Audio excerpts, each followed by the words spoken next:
নমস্কার বন্ধুরা, আজ আমি নিয়ে এসেছি চিচিঙ্গার দারুণ টেস্টি মুখরোচক একটি রেসিপি, যেটা গরম গরম ভাতের সাথে খেতে দুর্দান্ত লাগে। আপনারা যদি চিচিঙ্গা এইভাবে একবার বানিয়ে খান, বারবার কিন্তু এভাবেই বানাবেন। আর এটা খেতে এতটাই টেস্টি হয়, আমি গ্যারেন্টি দিয়ে বলতে পারি যে চিচিঙ্গা খেতে একদমই পছন্দ করে না সেও কিন্তু একদম চেটেপুটে তো খেয়ে নেবে, উপরন্তু চিচিঙ্গার প্রেমে পড়ে যাবে। তো রান্নাটা তৈরি করার জন্য প্রথমেই আমি এখানে 3টে চিচিঙ্গা নিয়েছি। এবার চিচিঙ্গার খোসা ছাড়িয়ে নিচ্ছি। যেহেতু চিচিঙ্গার খোসা খুবই পাতলা, তাই বটিতে করে চিচিঙ্গার গা ঘষে এইভাবে খোসা ছাড়িয়ে নিচ্ছি। তো চিচিঙ্গার খোসা ভালোভাবে ছাড়িয়ে নিয়ে এবার চিচিঙ্গাটাকে দেখুন প্রায় 1 আঙুল মতো লম্বা রেখে এইরকম একটু বড় বড় টুকরো করে কেটে নিচ্ছি।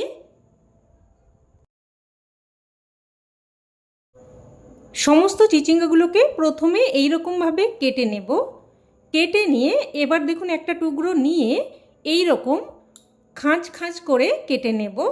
দেখুন একটু ভালোভাবে খেয়াল করলেই বুঝতে পারবেন।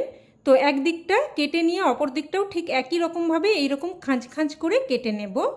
দেখুন দেখতে কতটা সুন্দর লাগছে। আর এই রকমভাবে কেটে নিলে দেখতে যেমনই সুন্দর লাগে, সেই রকমই কিন্তু চিচিঙ্গার ভেতরে তেল মশলা খুবই ভালোভাবে ঢুকবে আর খেতেও কিন্তু দারুণ টেস্টি হবে। তো সমস্তগুলোই একই রকমভাবে কেটে নেব। কেটে নিয়ে এবার চিচিঙ্গাগুলোকে কিন্তু আমি খুব ভালোভাবে ধুয়ে নিয়েছি। ভালোভাবে ধুয়ে নিয়ে এবার এর মধ্যে দিয়ে দিচ্ছি স্বাদ অনুযায়ী লবণ, হাফ চামচ মতো হলুদ গুঁড়ো, হাফ চামচ মতো লঙ্কার গুঁড়ো, দিয়ে দিচ্ছি হাফ চামচ মতো আদা বাটা, হাফ চামচ মতো রসুন বাটা আর হাফ চামচ মতো কাঁচা লঙ্কা বাটা। তবে ঝালটা কিন্তু অবশ্যই আপনারা আপনাদের স্বাদ অনুযায়ী দিয়ে দেবেন। এবার দিয়ে দিচ্ছি এখানে 1 চামচ মতো কাঁচা সর্ষের তেল।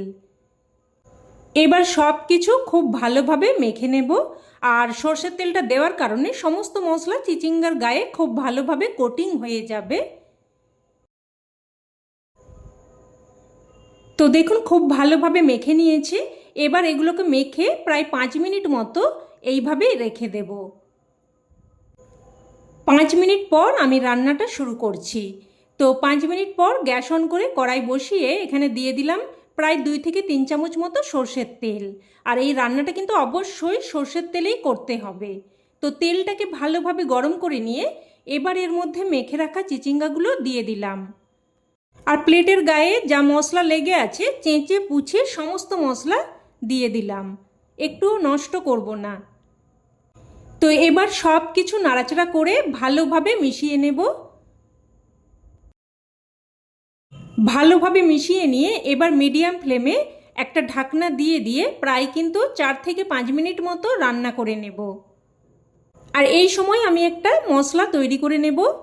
খুবই সামান্য মশলা একটা ছোট বাটির মধ্যে নিয়ে নিলাম। হাফ চামচ মতো কালো সর্ষে আর হাফ চামচ সাদা বা হলুদ সর্ষে।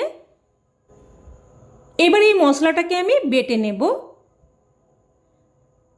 তো দেখুন মশলাটাকে মিহি করে বেটে নিয়েছি।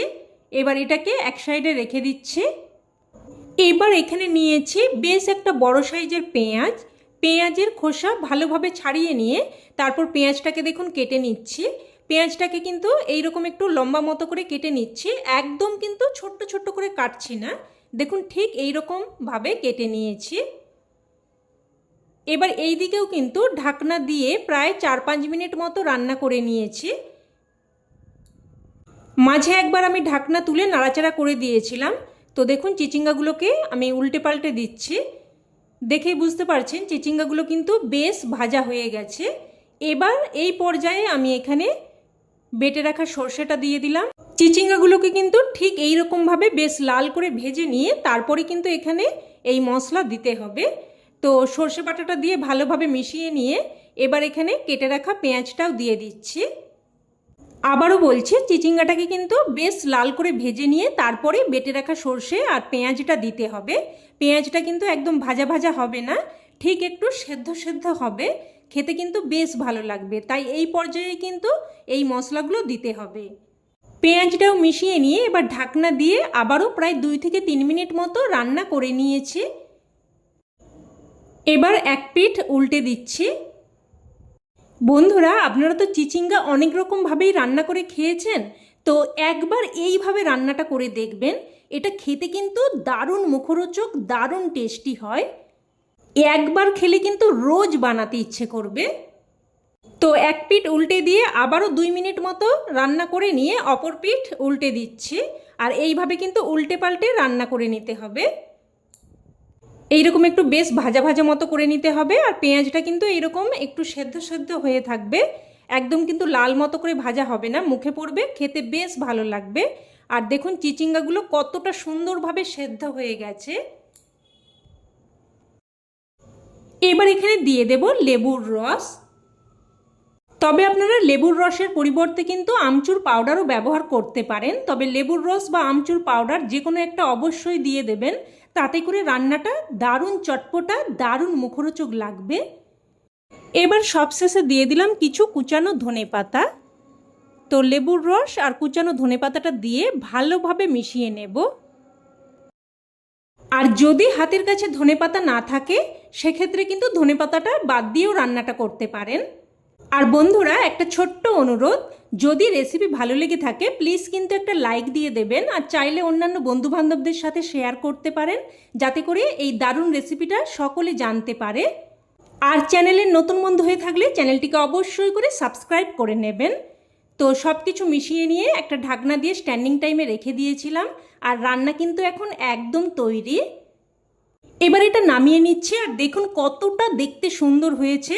আর এটা যত না দেখতে সুন্দর, খেতে কিন্তু তার থেকেও অনেক বেশি টেস্টি। অবশ্যই এইভাবে একবার বানিয়ে দেখবেন, না হলে কিন্তু এর স্বাদ আপনারা উপলব্ধি করতে পারবেন না। আর দেখুন চিচিঙ্গাগুলো কতটা সফট হয়েছে, একদম কিন্তু মুখে দিলেই মিলিয়ে যাচ্ছে। গরম ভাতের সাথে খেতে কিন্তু জাস্ট ফাটাফাটি। এটা থাকলে কিন্তু আর অন্য কোনো কিছুই খেতে ইচ্ছে করবে না, মনে হবে সমস্ত ভাত এটা দিয়েই খেয়ে ফেলি।